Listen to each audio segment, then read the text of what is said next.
Hi, I'm Sharon Landon and welcome to Old Asian Lady. Today my guest is Sterling Hsiao. He is an animator, actor, drama teacher, martial artist, consultant, and Toastmaster. Sterling shares how his interest and love of the English language at an early age led him down the path he lives today. His exuberance for always learning, persistence in practicing self-taught skills is reflected in his joy of life. Old is definitely not a word in his vocabulary.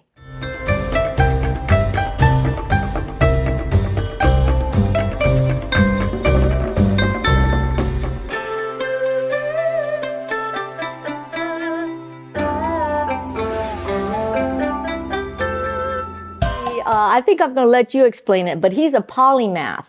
So, Sterling, can you kind of tell everybody what a polymath is? Okay. Polymath means I'm a polymath teacher. I teach different subjects to students, including children and adults. I teach maybe a lot. Okay, acting, animation, comic, martial arts, street dance, and a little bit counseling. Yeah. See what I mean? Yeah, so actually, you'd be a jack of all trades. That means you can do a little of everything. Actually, I think this kind of idiom is quite funny, right? Jack of all trades, but master none. Oh yeah, I was gonna, I thought about that, but then I you thought. Can say that. You can say that. I wasn't going to add it to the end. But yes, we all enjoy our works. Yeah. Okay, so you're Taiwanese. Yes, I'm Taiwanese. Did you study what you're doing now, or because I find out that a lot of times in Taiwan, or actually anywhere else in the world, you study something when you're growing up, but then you end up doing something else. Yes. So is that the case for you, or you're actually doing what you started? So I told you that my major was Chinese literature in university. But actually, my favorite thing is speaking English. Oh, okay. And also learn English and also teach English. Yeah, that's my eternity work. Yeah, I mean dreams. Yeah, before. But after I graduated, I found that actually I like acting. So I transfer everything to acting. Okay. Yeah. For I say I'm a polymath, like animation, comics, martial arts, street dance. For those four, I say the four hobbies. Okay, also my jobs. Yeah, I learned by myself when I was young. Oh. Yeah. So it's interesting because how did you develop the interest or passion for English? Okay. Still remember when I was 13 years old, I start learning English in a junior high school. I found this kind of language is so interesting. So I think it's different than normal Mandarin. So I like to this kind of the voice, the vowel, the sound resonates like that. And so I think it's good. So I want to learn that. Then since then, I learn English, from time to time and till now. Okay, because I wonder about that because I know nowadays the Taiwan system in school has people learning English, but most people that in school that are learning English, it's like they're studying to pass a test. So it's not really necessarily that they really enjoy studying English, but for you, it was different. You actually just I like to speak. Yeah, actually, the educational system in Taiwan for the English learning, reading, writing, listening, and speaking. But actually, in US, I think it's totally opposite, right? We speak first. Speak English first. That's the difference. So that's the reason some people, even they pass the GRE or like TOEFL, and they study abroad, then they found that they couldn't speak. Yeah. Could hear but couldn't speak because it's totally different. Yeah, they can read and they can, I think they can hear. Wait, they can read, But yeah, it's very difficult To for speak them out. to speak out because Yeah. they don't have so much practice. I Yeah, that's think. the reason. I also heard some like a professor. He told me when he went to study abroad, the first he got the really high scores about the GRE or TOEFL, but when he went to America, he heard nothing. He also showed one really funny story. This the foreign friend asked him, "How have you been?" He said, "Oh, I've been there for 2 weeks." And the foreigner said, "Oh, okay, see you next time." Yeah, Pretty funny, right? It's different. Yeah, because I remember when when I first came to Taiwan and I did a little bit of tutoring for a student that was wanting to take his TOEFL test, and I would give him different articles, news articles or other things for him to read and to understand and to explain to me and talk to me. But he's very focused on that book and only the exercises. And he only, he was not very happy Why? after, because he felt like we were not doing the materials that is provided by the test in that book. So if I give him a different article, because I want to get his comprehension, I want him to understand what he's reading, what he's, and I want him to explain to me certain questions that I ask him. Explain it to you. Use his own language. Yes, That's yes, important. yes. Insight, yeah. Yes, but after like 3 weeks of this, the owner of the school, she told me, "Oh no, can you just go back to just teaching out of the book?" But I feel like this is the problem in Taiwan is that the pressure is so much that they have to pass the test. It's not about comprehension. It's not about understanding. It's just about passing that test and memorizing. And that, when you go abroad, doesn't really, help very much, when people But go I have to abroad. say, the environment can help you. Oh yeah, you have to be in there. It helps a lot yeah. because you have to practice and you have to speak. It's just like me.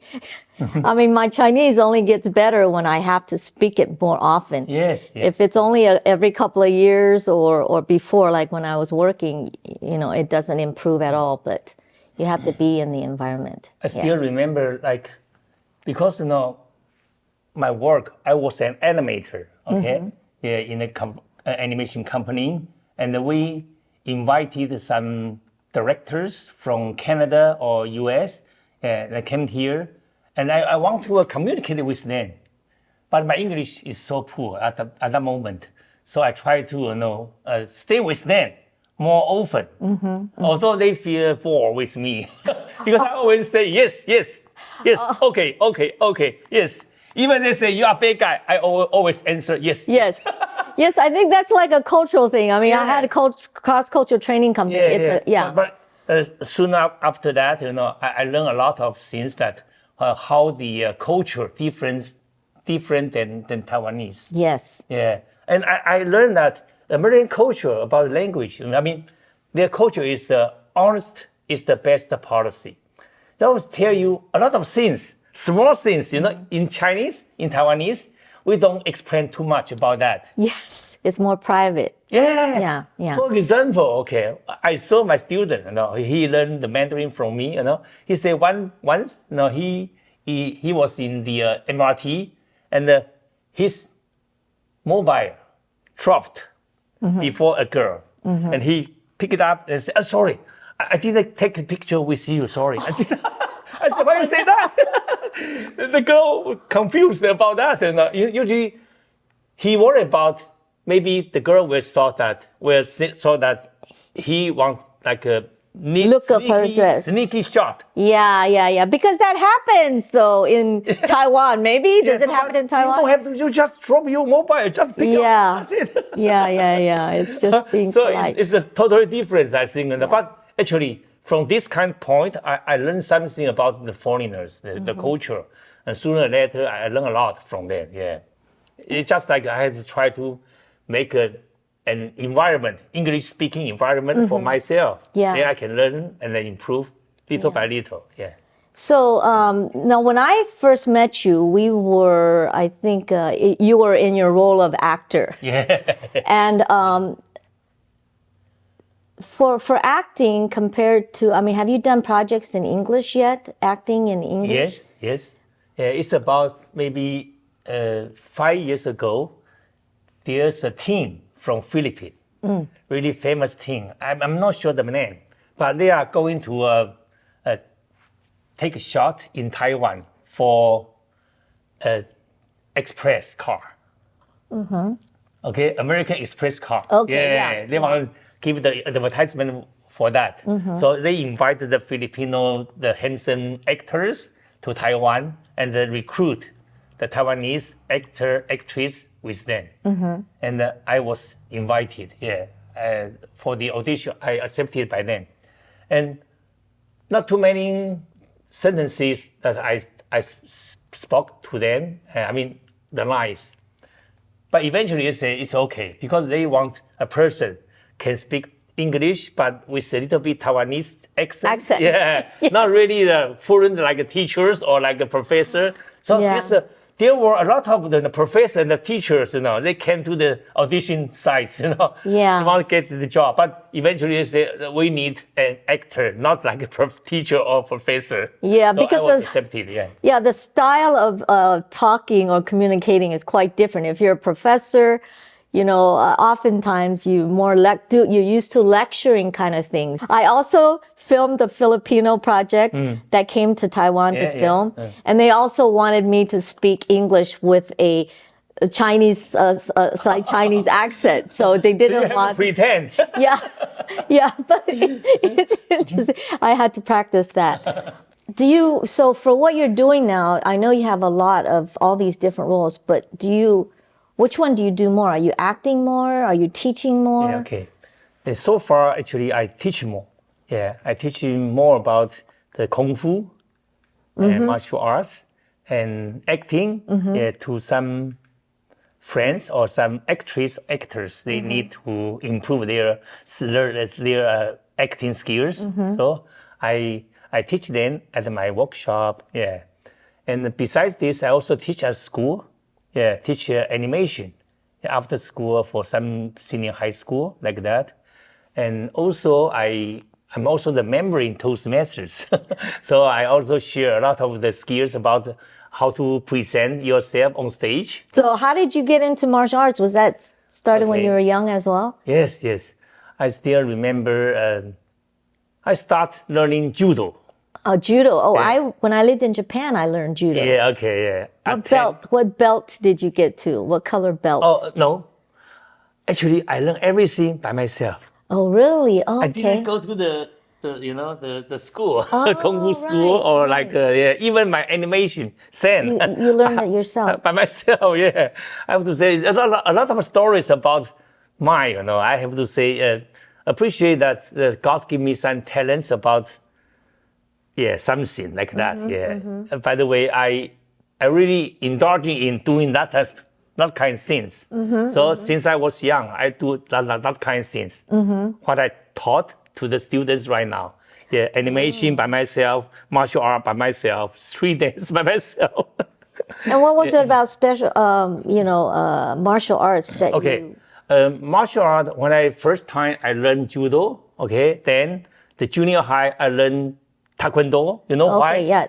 Why? That time is about the 1960, around that time, And the movie star, Bruce Lee, was so popular. Yeah. So that's the reason I learned the kicking. Oh, did he do, was his style taekwondo? Because No, it's Jeet Kune Do. Oh, Jeet Kune Do. Yeah, Jeet Kune Do, the Bruce Lee, Jeet Kune Do. Yeah. So I learned kicking in my junior high, and I learned karate in my senior high.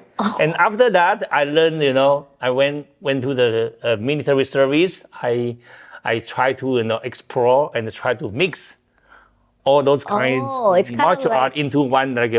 Now we call it is a MMA. MMA, okay. Like that, I try to combine. Yeah. Right. Oh, so but MMA is more like for competition or fighting. It's not for like just defending yourself. Yeah, actually, I mean the theory of MMA we say a mass martial arts association, art, yeah. It's including, like judo, karate, taekwondo, Chinese kung fu together, combine everything. Right. So I use that kind learning to combine all the skills. Okay. Try to fight for myself. If I encounter some fighting, I will use that kind of skills. But it's a really long time before. I still remember once I fight with a kung fu master. I mean, just like we say 比武, like compete, like that, yeah. And I use the judo and the karate, and the kung fu master say the kung fu, the opposite say oh, it's illegal. Oh, you cannot use that. You cannot use, like judo skills. You have only like a fight, not judo. I say, why? Kung fu combine everything. Yeah. It's not like only like your fist or your kick. Yeah. No, it combine everything. So you have to learn everything. The master say, oh, I don't agree with that. We only learn this kind of skills. Right. Yeah. We say traditional kung fu like that. Yeah. But at that time, maybe 30 years ago, I already have this kind of sense. Combine all the martial arts skills together. Yeah. Yeah. Because I think we were talking about Bruce Lee because I think he was one of the first people that would combine he mixed the Yongchun, Yongchun and the boxing and the kicking together. He's the first person. So we can say Bruce Lee is also the father of the MMA. Yeah, he was the beginning of that, right? Okay, so you and after that, and the latest 10 years, I learned BaJi Quan. Oh, BaJi Quan. Yeah. What is that? Oh, okay. It's not kung fu. It's a combat. Okay, is it Chinese based or? It's a Chinese Okay. Asian kung fu art. art. Asian. Okay. Yeah. Okay. We know the kung fu art. There are three most famous kung fu art in the world. That is Yongchun, okay, and the Taiji. And certain people talk about the BaJi. Okay. BaJi is really skillful and really fast and really useful skills to defend yourself. Yeah, so that's the reason why the bodyguard of our president, all of them, they have to learn this. Oh, but what about it is so different that makes it so useful compared to other ones? According to my knowledge, I use that kind of skills. I can beat a person within 3 seconds. Wow. If you want to beat me, you will die soon. Okay, so only 3 seconds. I try. Yeah. Okay, so it's really not self-defense in a way. It's really self-defense. It is, but we don't use this kind to fight others first. Okay, so it's always defense first. Right. But after defense, you will be dead soon. Yeah. We will give you some, like a fatal hit after we defense. Yeah. Sometimes it's at the same time we defense, we also hit. We also attack you. Right.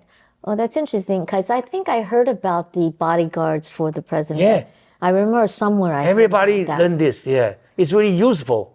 So far, I teach also the self-defense to the ladies.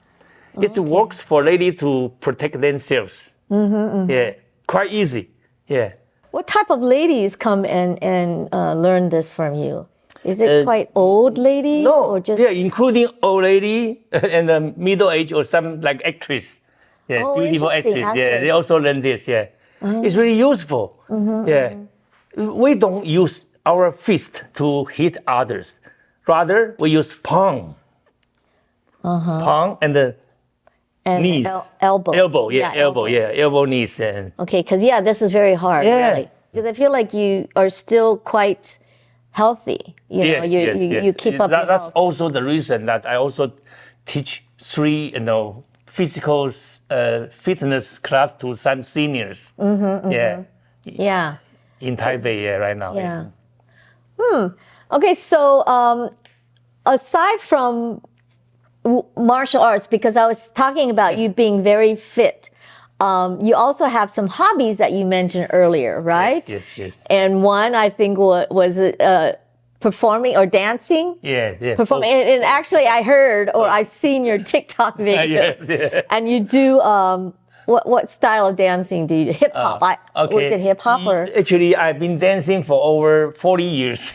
Oh, okay. Yeah, since I was 20 more, at the moment I think because I learned Kung Fu at the beginning, right? Not dancing. I learned Kung Fu beginning, but after I reached to 20 years more, I saw that it's not for me to practice Kung Fu in public. No good. So I try to use the dancing to practice my Kung Fu. So I went to the disco, some place, Yeah. Did you go practice your Kung Fu so you can pick up women? Yeah, no, not really. At the moment, no. At the first, no. But sooner or later, yes. Try to use this kind of dancing, Kung Fu dancing, to pick up some girls, Yeah, so especially, the Kung Fu name, the Kung Fu fighting. Yeah, you mean the movie Kung Fu fighting? No, the music. Oh, okay. Ho, ho, ho, dun, dun, dun, dun, dun, dun, dun, dun. The Kung Fu music. Yeah. I didn't grow up in Taiwan, so maybe. Okay.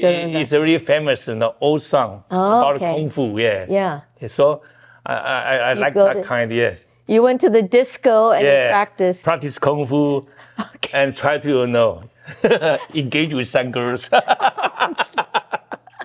Hey, it works, really, it works. Yeah. I say, oh, good. Yeah, you can do this. Yeah. No, I remember I heard in Taiwan that, that looks way modern than before. Yes. Style of dancing. Because in Taiwan, I always heard or saw when I first came back to visit Taiwan, I think it was in 1980s from the States, and people were still doing more ballroom dancing style out in the park or something like that. So your style is totally different. No, we were different group.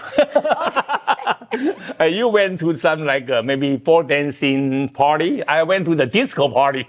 Yeah. No, because oftentimes. Have you been to the Zigzaga? The which one? Zigzaga. Zigzaga? Hyatt.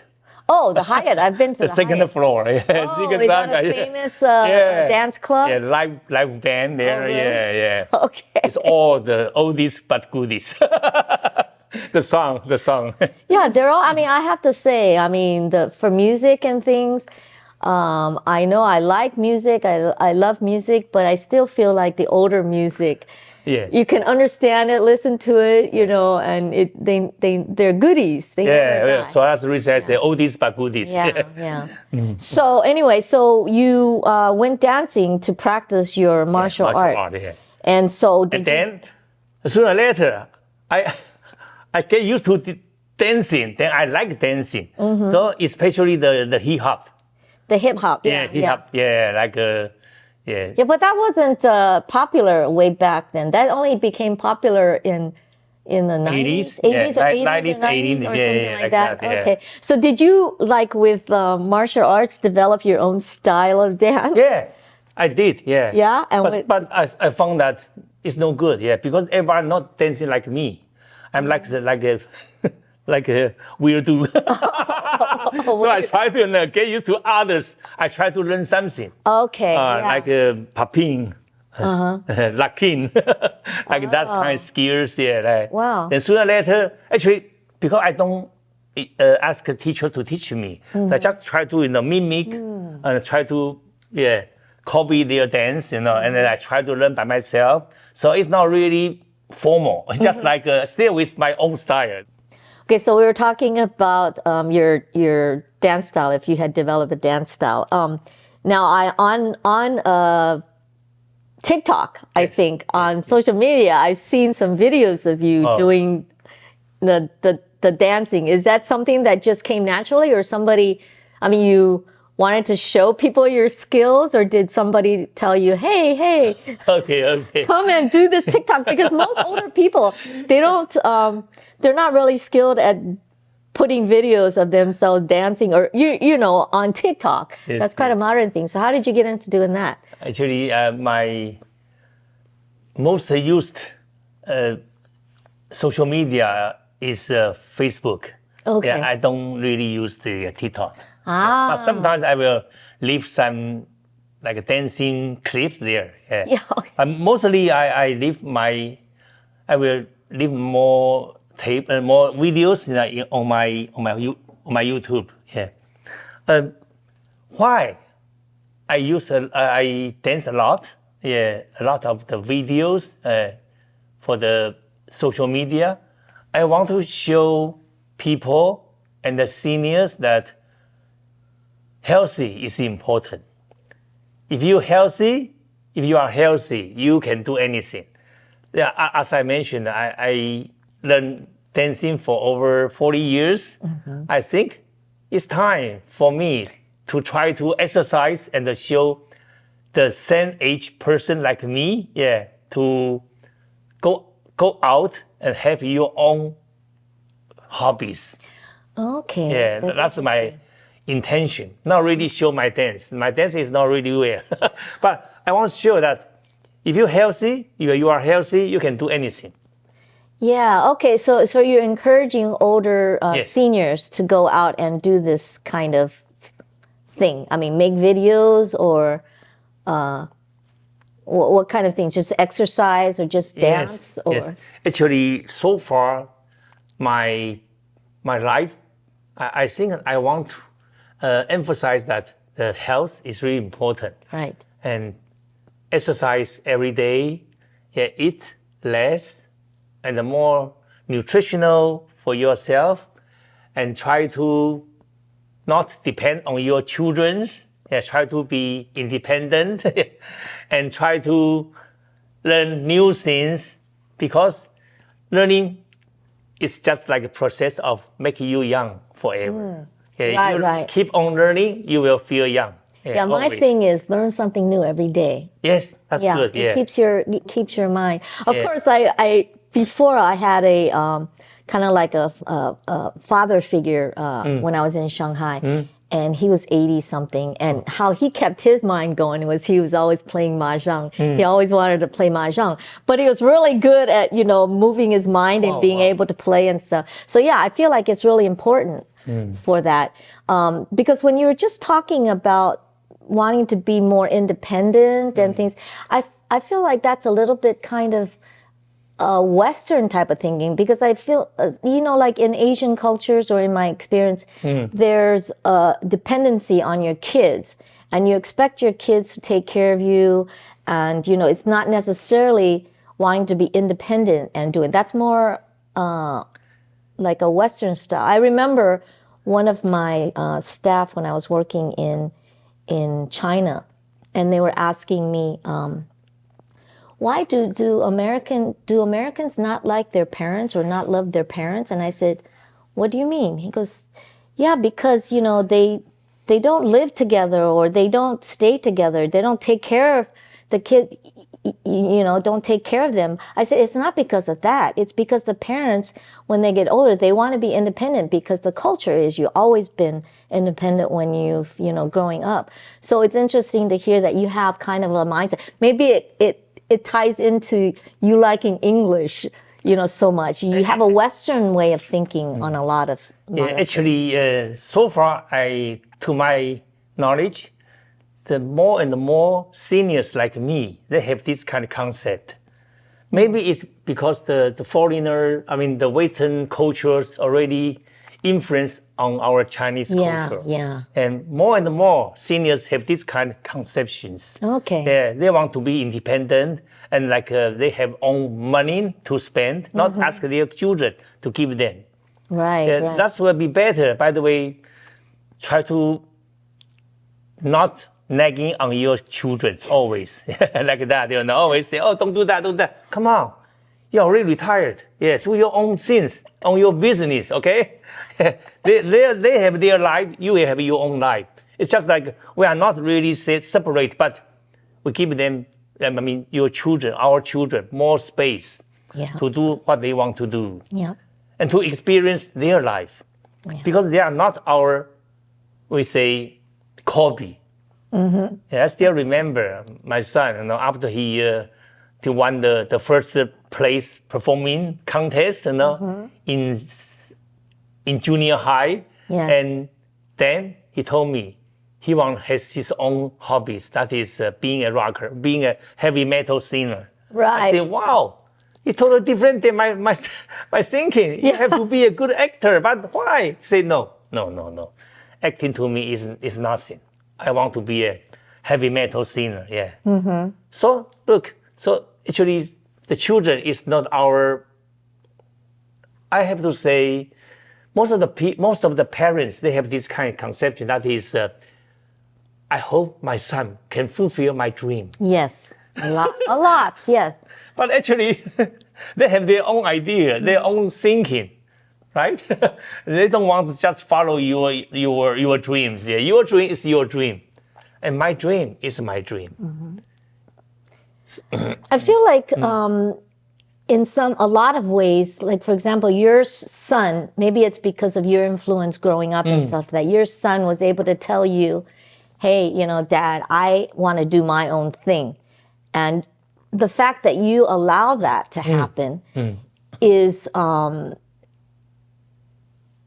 not always the case in an Asian culture, in Taiwan and stuff. And so the pressure, it's always the pressure of the parents, like you said. I mean, Asian parents are famous for being very, very hard on their kids and putting so much pressure on their kids because, like you said, maybe it's their dreams, but they also want them to, in one way, it's them showing them love in their way by wanting to make them be better.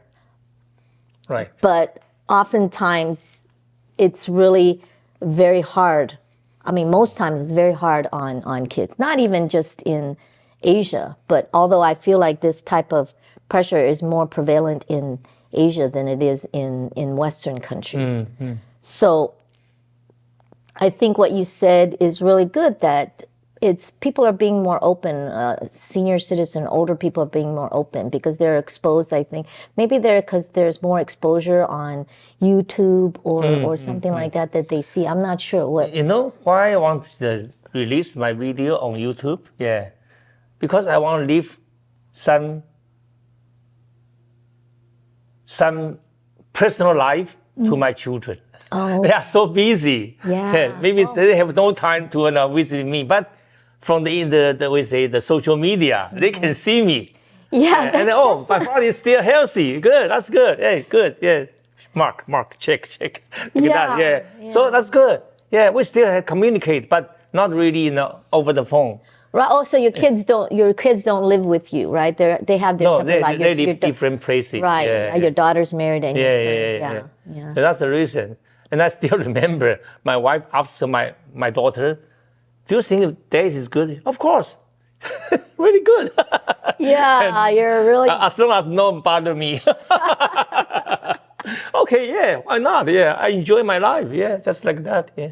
Yeah, so it's really good that you enjoy your life and that I feel like your personality is quite interesting and quite animated and quite energetic, Yes. And I remember when I first met you that, your hair, have you always had long hair? Yeah. So ever since we'll cut it. Yeah. Okay, because that's not normally a style of an older Asian, dad either. So I mean, in terms of your hairstyle, that was a choice, obviously, but what's the reason for it? It's kind of like a non-conforming type of person again. I would say, because my wife, also studied at the art school like Fuxin before, and she has some artistic thinking about the person. So she saw that, I think they wear long hairs, mustache, and beards will be suitable for your, appearance, your image, like more like a professional artist like that. Okay. So that's the reason I keep this. We're like that till now, almost 40 years. Yeah, that's like really, really cool. I mean, but it like for acting and things, has it been an asset to have this style, or has it been, have you been turned down for roles or didn't get to participate in roles because of your hair Definitely. or image? Yeah, definitely. Actually, because most of the Asian person not like that. Yeah. Wear long ponytail and a mustache like that. So that's the reason my character was limited to some specific, characters like gangsters or like a mafia boss like that, Yeah. So not really good to me. I think it's just a limit my acting and career. Yet my thinking was that I want to have some specific, my personal style. I want to keep it. Yeah. So if there's no too many character for me, it's okay. It's okay. Yeah, because I'm polymath. I know you do so many other things. Yeah, that really so doesn't. it didn't work. It doesn't matter, Just like my daughter say, I always say, I feel sorry for my kids. I say, I didn't send you to America study. He say, no, you already raised me up right now. Yeah, it's good. It's good enough. My children told me I feel really depressed, really released about that. Yeah. Some people say their father really rich, send them study abroad and learn everything like a master, professor like that. But my son didn't. But they enjoy because we stay with them till they grew up in Taiwan, and with a lot of love and the patience. Also, as I mentioned about, I give you space to grow up by yourself. Yeah. Yeah. So before we were talking about, you had mentioned Toastmasters. Yes. That's a very important part of your life. Yes. And you were, and what about Toastmasters do you feel like is so important in your life in terms of? It's also another interesting topic. Can you explain a little bit about what Toastmasters is? Toastmasters is a non-profit organization. Yeah. In Toastmasters, we give our members a supportive and a positive feedback. Also, it's also the environment, just like that. Then, in this kind of situation, every member has the opportunity to learn the communication and the leadership skills, and which in turn foster their self-growth and personal self-improvement and personal growth. That's the purpose and the mission of Toastmasters. And join Toastmasters, I was around 35, until now almost 30 years. I have to say, at the beginning, I want to learn English through this kind of organization. But no, at the first half years, I always rejected by the seniors about my speech. They say, no good, we do it again. I feel really depressed, frustrated about that, And I still remember, I want to quit from this kind of organization. I don't want to learn. Yeah, but eventually I learned that Toastmasters is not the place to learn English, but focus on how to communicate with people in English and how to lead a team to reach a target. Now, that's the purpose to join Toastmasters. And sooner or later, I learned this. I found that I did find a good place to learn. Until now, I never stopped. So I think Toastmasters is a good place. Yeah, I still remember after I delivered my 10th speech, and I earned my first bag of gold. Okay. Yeah, and then the second years I earned almost 8 million.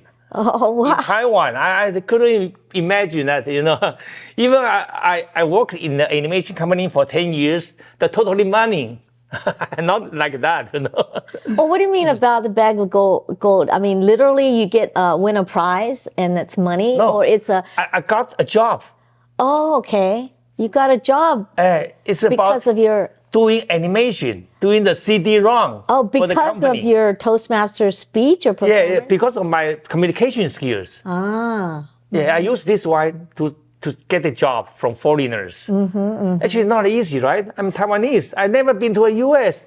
I learned everything in Taiwan. So I really appreciate, I have this kind, the member of this kind of organization. They did give me some opportunity, to step out my comfort zone, to face some foreigners and get the job. And from 1 million to 8 million contracts. So I really appreciate it. That's the reason I still the member till now. Right. So the Toastmaster for the Taiwan group, it's always in English, right? No, they don't. So far many different languages. Oh, okay. Including Mandarin, Taiwanese, Hakka, Japanese. Oh, so a person that's a member of Toastmasters, they can say, "Hey, I'm going to do this speech, and I'm going to do it in this particular language." Actually, different clubs. Oh, separate clubs will have, right. But mostly still English club. Okay. So I think also I mentioned, I remember you, when you're talking about Toastmasters, that you also, aside from the communication, which is a big thing because it's a verbal communication. Yes. But oftentimes in language, there's, especially more in Asia, there's nonverbal communication. So body language or things like that. Is this something that you taught or you teach as well, and how important not only speaking is, but also the body language? Yes, I think body language is really important. Think about that. If I ask you, don't use your hand gestures to sell a product, how do you make it? Yeah, if you're Italian, you can't do it because they always, this is their normal. You say that, right? Yeah. How can you make it? Yeah. If you without your hand gestures, how can you sell your product? So, but the hand gestures, there are many varied, different hand gestures that you have to use it or to learn. Then people always students ask me, how can we learn the hand gestures? I say, from your daily life. Just I always say, just win your hands, as long as you feel comfortable. That's enough. Then you start from that kind of skills, then sooner or later you will learn the process, how to say, how to do the appropriate hand gestures. Okay, so you really focus on hand gestures, not necessarily body language as a whole, because, if you're selling a product and you're like this, even though you're moving your hands, that is a communication there to the person you're trying to sell with. So body language is really a whole package. Of course. It's a whole package. Okay. I mean, actually, a real good sales, maybe it's not product, but maybe yourselves, okay? First, you have to use your good eye contact, really smooth facial expressions, not exaggerated, but smooth, and with little smile. Also, your hand gestures, and always your body, lean forward to the customers, and always open your arms, like you are really sincere to welcome them to learn something or to buy something. By the way, some skills, hand gesture skills you need to learn. Like the side, you can always like this. This is good, no good. Try size. Size will help you. By the way, the level. Okay, if you want to introduce something important, remember your eye size. The level of your eye size is really important. Okay, if you learn this, you can easily to sell your product. Oh, it's drawn to a certain eyesight. Okay. Right. Near to your eyesight. It's important. Okay, very interesting.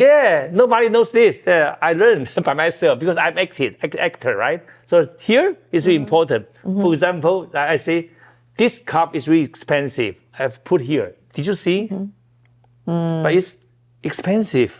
Yeah, right. Expensive, right? So that's the reason you see a lot of advertisement, they put it beside their face. Yeah. This is good. The milk, the juice, like that, right? Or like this, or like the same level of their eyes. So it means it's really important. because talking about eyes, for Asians, in terms of communication, which is one thing that a lot of people would mention when it comes to cultural differences, is that most Asians, when they're talking or communicating, they're not looking straight all the time at you. So they'll look at the side because that's a thing of respect in Asia, perhaps, or maybe they're uncomfortable. But in Western culture, it's oftentimes, okay, if I'm talking to you and you're looking on the side, that means you're not trustworthy, maybe, or right. So eyes are quite important in a lot of different things. Yeah.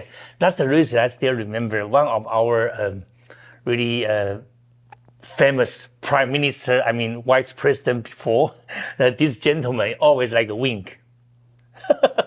Wink or blink? Like this. Okay, so It's a blink. Yeah, okay, not like this. Together. Okay. Oh. Okay, his eyes are blinking. Yeah, eyes blinking like that, So that's the reason people say, not trust the person. Yeah, he doesn't seem. You have to try to learn how to stare at something, and then not blink your eyes. It's important. Yeah, it is. This is first. The second is when you talk, you have to look at others. Then maybe Asian people are shy to look at others in the eyes, but you can see their nose. Yeah, see their nose. Yeah. Almost the same direction. Yeah. Right, you stare at their nose. Yeah, stare at their nose. Yeah, like that, Then try to not look around. Right. This is how you can present your sincere attitude to others. Yeah. That's interesting. So you teach a lot of this. And this is all, like so many of the things that you mentioned that you do is all self-taught, which is, to me interesting because for example, nowadays, anywhere, there's so much emphasis, and maybe like in Asia too, but there's so much emphasis on degrees. You learn this, you have a PhD, you have a master's degree, you have da. But, for you to still be able to get the jobs and to do what you do without having to, go to formal education, that's really amazing to me. Actually, I have to say, I appreciate that God gave me some talents about how to communicate. I think that's important. Yeah. According to my knowledge, or like I learned that so far, if you are not working for the company, but not for the country, or like a public, like a school or something like that, they don't ask you for your, your certificate or your diploma like that, They need is your communication skills, and how do you influence on others, how your attitude, to attract others, So that's I learned from the Toastmasters, also in my life, I also, I still remember, I also taught some dropout students in the senior high school for 10 years. Those experiences really, influenced on me, on my life so far. Yeah. And why did you choose dropout students? You decided that, I need to help them. Actually, I have the opportunity. They say, do you want to teach them? I say, why not? Try my best. Yeah. Because I heard that there's one really famous sentences about if you want to be a successful businessman, you have to communicate with the senior high school students. Oh. And I think, okay, from these sentences, if I can teach dropout students in the junior high school, I will be even better than the successful businessman, right? So I try to give it a shot. Yeah. Then it's good. Yeah. I learn how to respect and how to responsible from teaching them. Yeah, respect is really important in our life. Yeah, if you can respect any kind of people, all walks of life, then you will find that you will get more benefit from them. Yeah, I feel like respecting people comes with a lot of things. You don't judge them because they're different than you.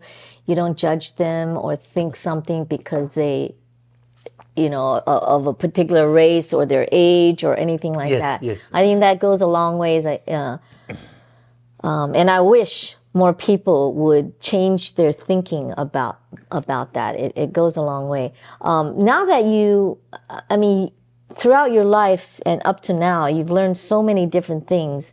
But I feel like when it comes to this age, is there things that you look back on that you feel like you could have done differently? Or how do you view yourself now? Because for me, I never thought that I would be the age that I am now. Okay. When you're younger, you never think that. So what is your thinking about aging? And maybe for you, it's not even changed that much because you're still quite energetic. Actually, I have to say, this was an accident. When I was 59 years old, I saw that, I'm going to be 60. And this is last year. And one day I got the car accident. Oh. I dropped off my motorcycle, on the really, really popular bridge. A lot of car and on this bridge. And then I dropped out there, And after that accident, I survived. I still remember I broken my one rib. Your rib? Yeah, one rib. Yeah, and luckily I put my mobile on my left chest, so I hit on the ground. My mobile broken, but my heart didn't hurt. Right. Yeah. Sometimes. So from this kind of accident, I learned something that is life is so short. Yeah, no one knows what will happen. Somebody say tomorrow will come early or accident will come early. Nobody knows. So since then, I think I have to be more active in my life to share something. Yeah, what I learned before. So that's the reason I teach animation, cartoon. I want to give all my talents and learning to young generation or some people they want to learn from me. I want to share them totally without any keep it like that. Yeah, it's just amazing because I wonder oftentimes people, when something like this happens, when you have an accident or maybe, I don't know, something else bad happens, that people kind of wake up and realize, hey, wait a minute. Yes. I can't take life for granted. So do you feel like you're making a difference then in terms of the people that what you're doing now and you wanting to put yourself out there to teach other people? Are you finding that there's really a great response in terms of what you're trying to do for? Not really. Not everybody appreciate that what I did for them. Yet, I still appreciate that I have this opportunity to share what I learned to the people. Yeah. Actually, I hope to say that's my insight for life so far. That is to cherish every moment with the people around you.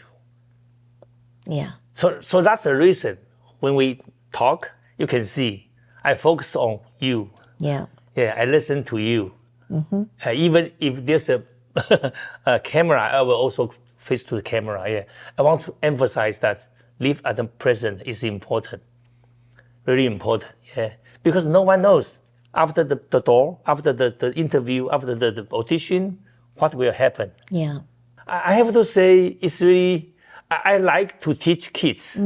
Yeah, since junior and the elementary school students. Yeah, I like their energy. They're naughty. right. But I feel like it's kind of really gives you a really good feeling when you can see kids that you've taught improve or learn things and become a better version of them. Because teachers, I feel like, are so important in children's lives. They make impacts where you couldn't imagine. For example, if you have a teacher that, I remember I had a teacher that was not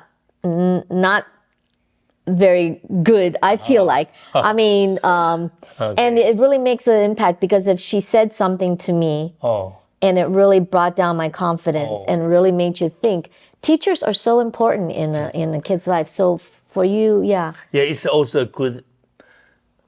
good question to me. You know why I could enter the animation company without any art educational background? You know why? Because my art teachers in junior high school, she really motivated me to do this. Yeah, since I was 13 years old. She told me, wow, from your drawing, I could tell one day you will be an animator or comic artist. Yeah. I say, you know, I'm already 66. When I was young, the moment, that time, no parents will allow you to enter the art schools. Yeah. You know? So I thought, oh, what do you say? That's impossible. In my mind, you know, I say that, you know. But now, eventually, I became an animator, right? Yeah. Because I draw every day. Yeah. So that's the reason.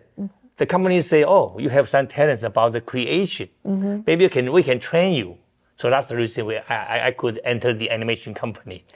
It's interesting because I had a conversation with a friend that was talking about, because in acting, it's a lot about imagination and creativity.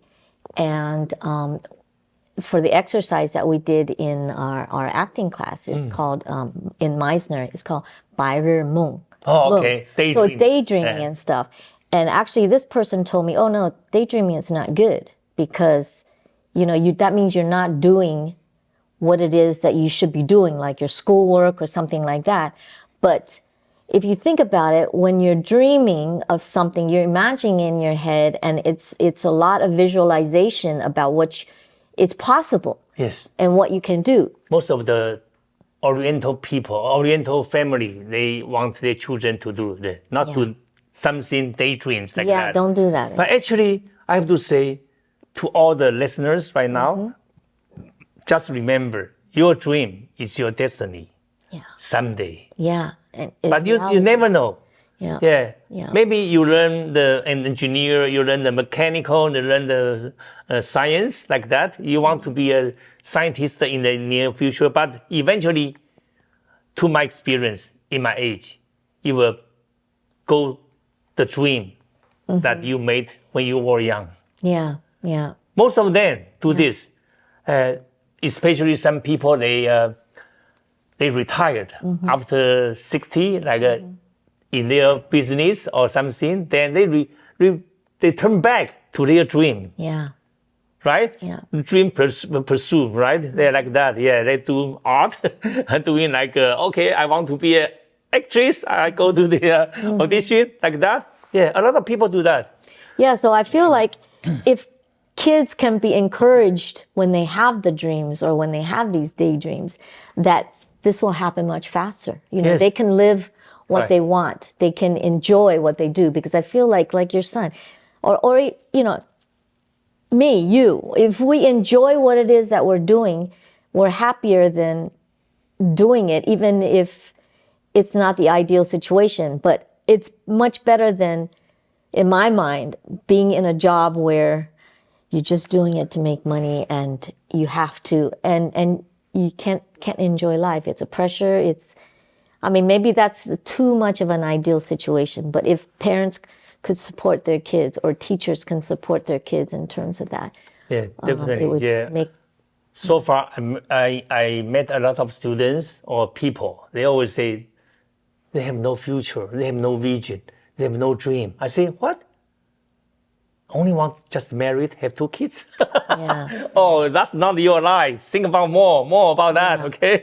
Yeah. So if you have a dream, that's good. Yeah, as long as you have a dream, not like other people. They just like we can walk in dead like that. Have no dream, just working for job like that. No good. Yeah. Try to pursue your dream. Yeah, eventually there will be your business. We say, do the things you like and earn the money you will get. Yeah, easily to get. Yeah.